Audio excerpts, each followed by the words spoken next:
Salam jumpa kembali pada Renungan Harian Embun Pagi. Hari ini, mari kita jalani aktivitas kita dan jangan lupa untuk dituntun oleh firman Tuhan yang menyegarkan dan menguatkan kita untuk merasakan kasih karunia Allah dalam kehidupan kita. Sebelumnya, kita bersatu di dalam doa. Damai sejahtera Allah yang melampaui segala akal dan pikiran, itulah yang melihara hati dan pikiranmu dalam Kristus Yesus Tuhan. Amin. Saudara terkasih, firman Tuhan untuk kita diambil dari Yesekiel 33 ayat 11. Dalam bahasa Batak Angkola dikatakan, "Dokon matuhalahi mangasahonau namangolu, Tuhan debata, nada job rohaku muda mate halak parjahati, tapi sugari mulak manian ia manadikon akadosana, asotoktong ia mangolu. Ale bangso Israel, atta kamu memambain jahat, biasi akon say mate hamu."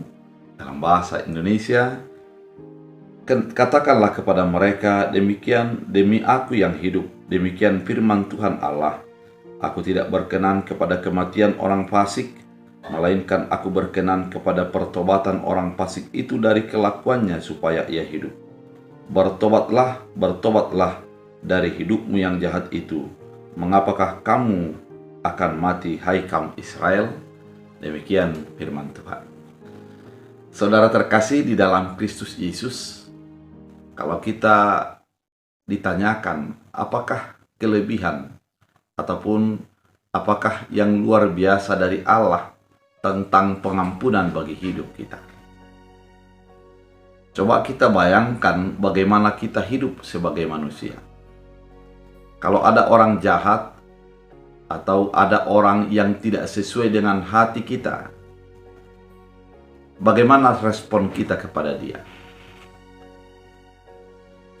Banyak orang berpikir sebaiknya dia akan menjadi hilang atau musnah, atau paling tidak orang yang menyakiti ataupun yang membuat kita menjadi susah pergi jauh dari hadapan kita. Itulah perbedaan mendasar antara manusia dengan Allah.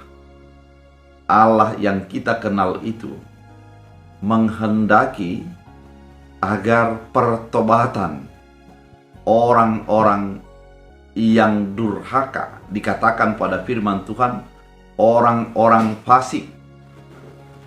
Kalau dikatakan fasik adalah orang yang mengerti firman Tuhan, orang yang memahami firman itu, namun tidak melakukannya.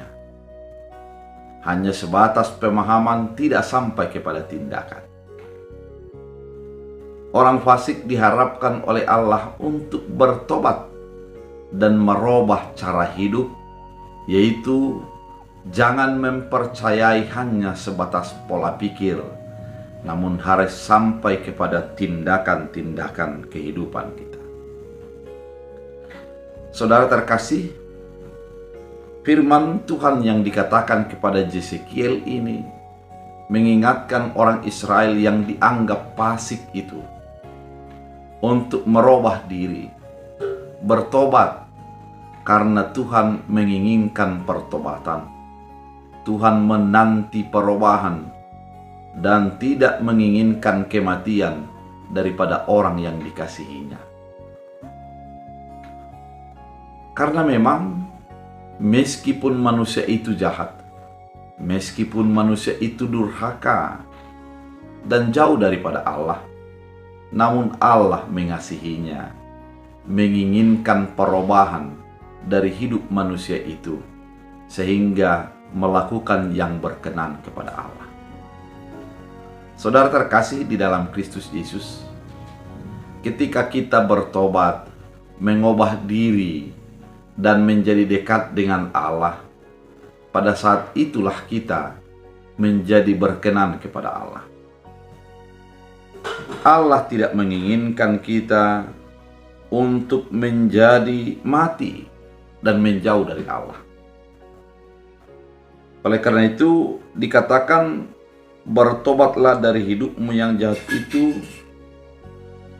Mengapakah engkau akan mati? pertobatan adalah perubahan secara total dari yang tidak mau tahu dengan firman Allah menjadi orang yang dekat dengan firman Allah. Sifat Allah yang begitu besar kasih ini sesungguhnya merupakan sebuah kesempatan bagi kita untuk merubah diri sebelum Allah datang melakukan penghukuman. Untuk menjadi mengubah sikap, menjadi orang yang hidup di dalam Tuhan, bukan orang yang mati oleh karena dosa dan pelanggaran. Oleh karena itu, saudara terkasih di dalam Kristus Yesus, mari sebagai orang percaya hidup di dalam Kristus dan menghidupinya.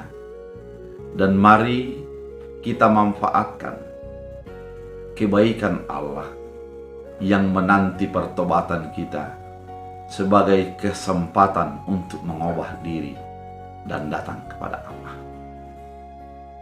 Biarlah firman ini yang menarik kita, mengingatkan kita menjadi orang-orang yang dekat dengan Allah, yang melakukan kehendak Allah dalam kehidupan kita.